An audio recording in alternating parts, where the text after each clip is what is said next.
பல்வேறு இயக்கங்கள் இந்த நாட்டிலே விமர்சனம் செய்தால் கூட பாரதிய ஜனதா கட்சியினுடைய தலைவர்களாகட்டும் அரசாங்கமாகட்டும் எந்த விமர்சனத்தை ஆக்கப்பூர்வமாக எடுத்துக்கொள்ள வேண்டும், யார் மீது எப்படி சட்டப்படி நடவடிக்கை எடுக்க வேண்டும் என்பதற்கெல்லாம் மிகச்சிறந்த உதாரணமாக இந்த அரசு இருந்து கொண்டிருக்கிறது.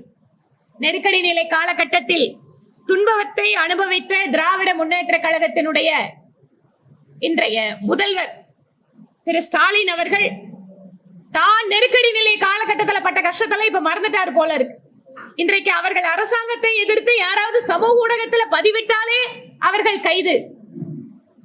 ஒரு பிரபலமாக இருக்கக்கூடிய நபர்கள் திரு சவுக்கு சங்கர் அவர்களோட விமர்சனத்தை தாங்க முடியாம அவர் மேல மேல மேல வழக்கு போட்டு இந்த அரசாங்கம் எப்படி தனிநபர் உரிமைகளை மீறுகின்றது அப்படிங்கறதெல்லாம் இன்றைய காலகட்டத்தில் பார்க்கின்ற பொழுது இவர்கள் நெருக்கடி நிலை காலகட்டத்தில் அனுபவித்த கொடுமைகள் எல்லாம் மக்களையும் மற்றவங்களையும் அனுபவிக்க வைக்கிறாங்களோங்கிற ஒரு எண்ணம் தமிழகத்தில் இப்போது இருக்கிறது.